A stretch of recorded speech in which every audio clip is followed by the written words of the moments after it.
마이크 테스트, 마이크 테스트. 하나, 둘, 셋.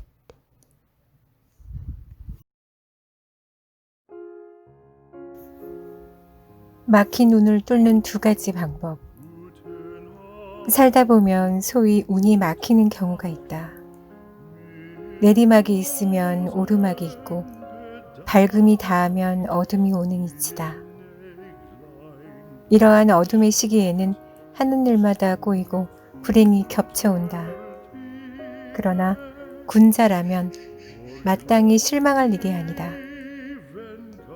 오르막 뒤에는 다시 내리막이 있고 어둠이 지나면 여명이 밝아오는 것이 또한 이치이기 때문이다. 막힐 때일수록 갱생의 노력을 경조하고 몸을 움츠려 더 멀리 뜰 준비를 해야 한다.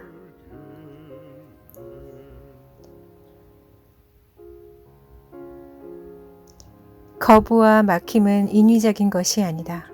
그런데 이런 막힘이 때에는 군자일수록 더 불리하다. 막히는 운 자체를 인정하지 않고 개혁과 갱생을 위해 더욱 노력하기 때문이다.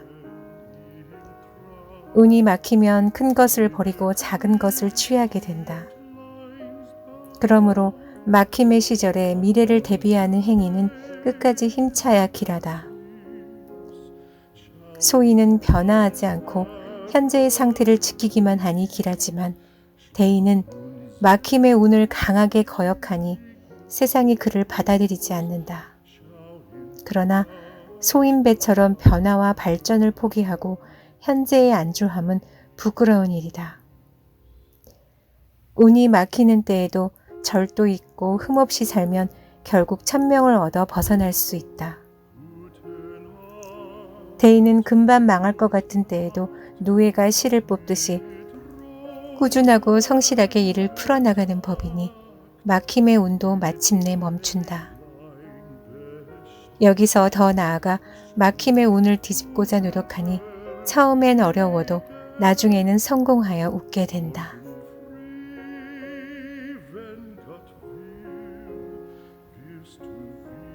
부지비인, 분리군자정, 대왕소래.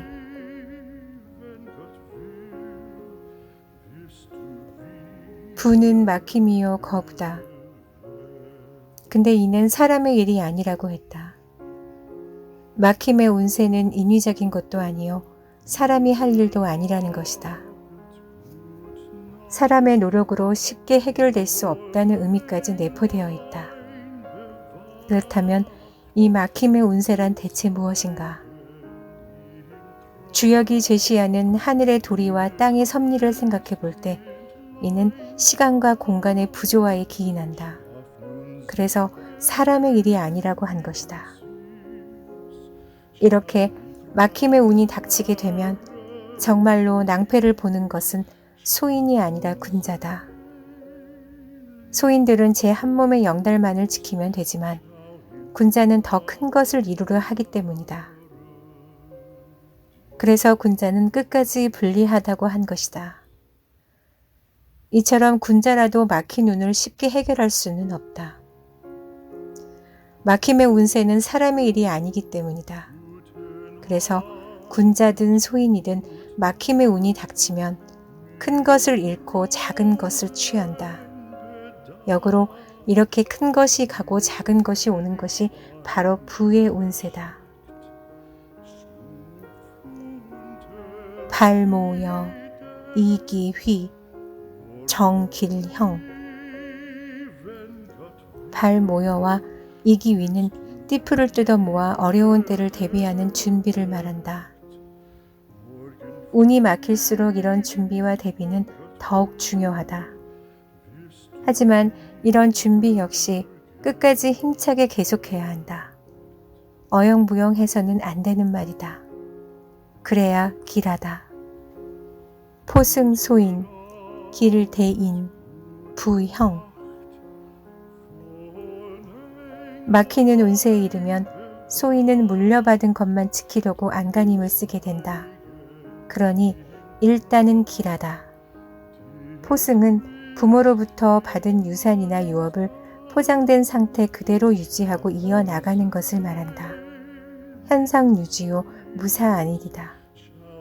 소인배라는 소리는 듣겠지만 안전한 방법이다. 이에 반해 대인은 이를 거부하고 부정하며 막힘 자체에 대해 힘찬 기운으로 맞선다. 설령 실패하더라도 자기의 이상을 저버릴 수 없기 때문이다.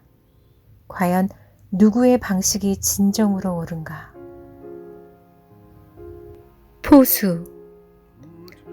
주역은 한마디로 변화와 발전을 도모하지 않는 소인배의 현상 유지와 무사한 일, 포장된 것만을 지키려는 태도는 부끄럽고 수치스러운 짓이라고 말한다. 이 지점에 이르면 막히는 운세를 뚫는 방법에 대한 주역의 태도는 분명해진다. 피하지 말고 맞서라는 것이며 도망치지 말고 덤비라는 것이다. 유명, 무구, 주, 리, 지. 그렇다면 막힘의 운에서 탈출할 방법은 있는가? 물론 있다. 명을 받으면 되는 것이다. 이때의 유명은 인간의 직접적인 관계를 바꾸는 명이며 천명과는 구별되는 것이다. 그렇다면 어떻게 해야 명을 받는가? 주역은 다음의 3가지 조건을 제시했다. 첫째는 무구다. 어렵다고 남의 것을 탐하거나 죄를 지어서는 안 된다는 말이요. 흠없이 깨끗하게 살아야 한다는 뜻이다. 둘째는 주다. 주는 밭의 경계가 되는 두둑을 말하기도 하고 밭의 가지런한 일항을 뜻하기도 한다. 밭의 두둑이나 일항처럼 가지런하고 질서 있게 생활해야 한다는 뜻이다.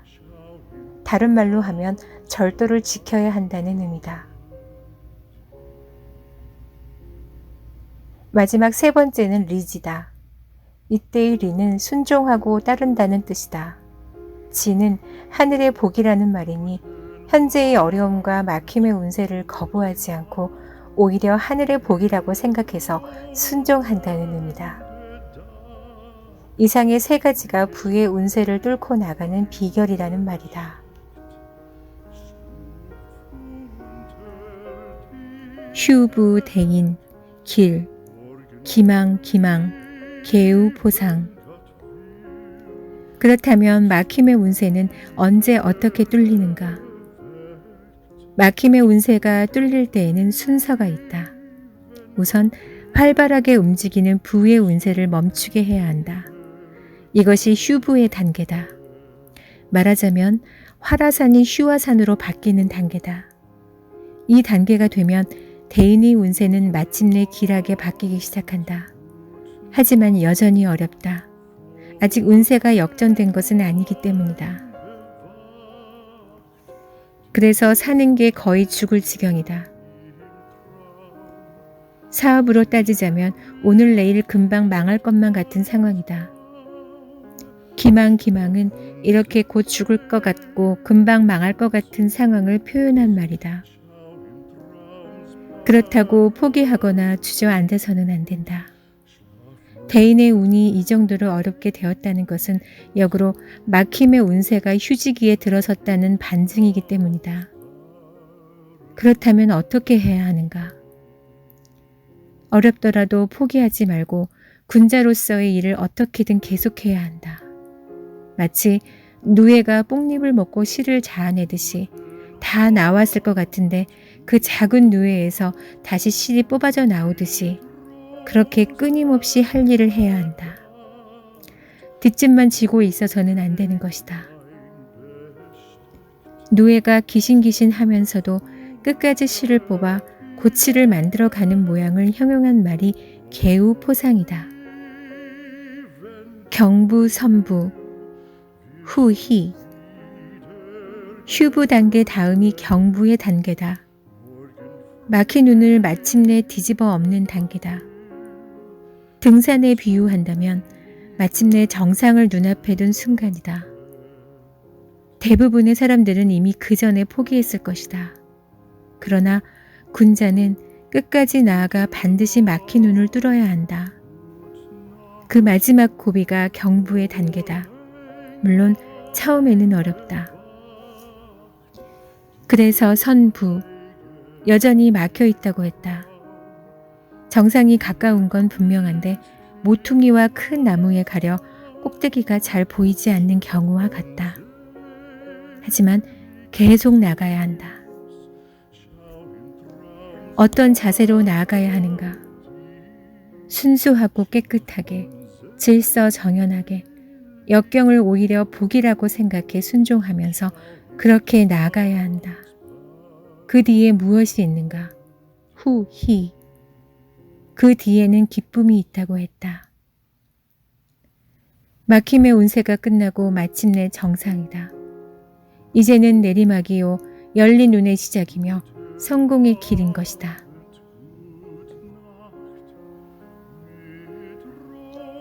살다 보면 미치도록 답답하게 운이 풀리지 않을 때가 있다. 이럴 때 어떤 이는 종교에 의지하고 어떤 이는 점술에 의지하고 어떤 이는 자기 자신을 더욱 채찍질하며 추스른다. 흔히 점술서로 오해받는 주역이 제시하는 해법은 무엇일까? 주역은 우선 이런 거부와 막힘의 운세가 인간의 일이 아니라고 한다. 인위적인 것이 아니요 한두 번의 인간적인 노력만으로 풀리는 것도 아니라는 말이다. 그만큼 막힘의 운세는 질기고 강한 것이다. 이렇게 거부와 막힘의 운세에 맞닥뜨리면 군자도 어리석은 짓을 하게 된다.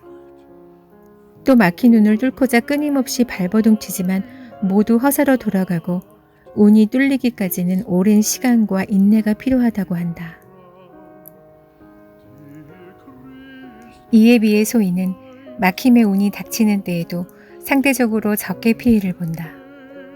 자기가 가진 것만을 꼭 지키려고 웅크리고 변화와 발전을 위한 노력을 하지 않기 때문이다. 소인이라면 운이 막힐 때 마땅히 이렇게 대처하는 수밖에 없다. 그래서 소인은 운이 막히는 시기가 찾아와도 길할 수 있다. 하지만 이런 소극적인 태도는 주역이 권장하는 방식이 절대로 아니다. 물려받은 것, 지니고 있던 것을 지키기만 하려는 수구적인 태도는 부끄러운 짓이라고 잘라 말한다. 그렇게 해서는 막히는 운세를 뚫을 수 없다는 것이다. 그 대신 주역은 대인들이 취하는 변화와 발전을 위해 부단히 모색하는 자세를 권장한다.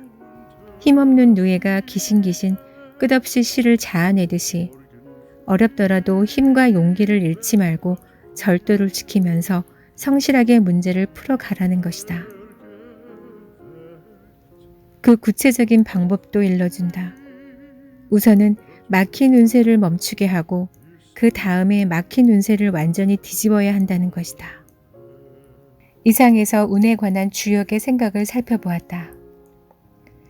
운명보다는 노력을 강조하고 올바른 태도로 발전과 변화를 위해 끝없이 전진하라는 가르침이다. 그런데 사람들은 이 책을 이용해서 함부로 기륭화복을 말하고 때가 되면 저절로 좋은 운이 온다는 식으로 혹세무민한다. 안타까운 일이 아닐 수 없다.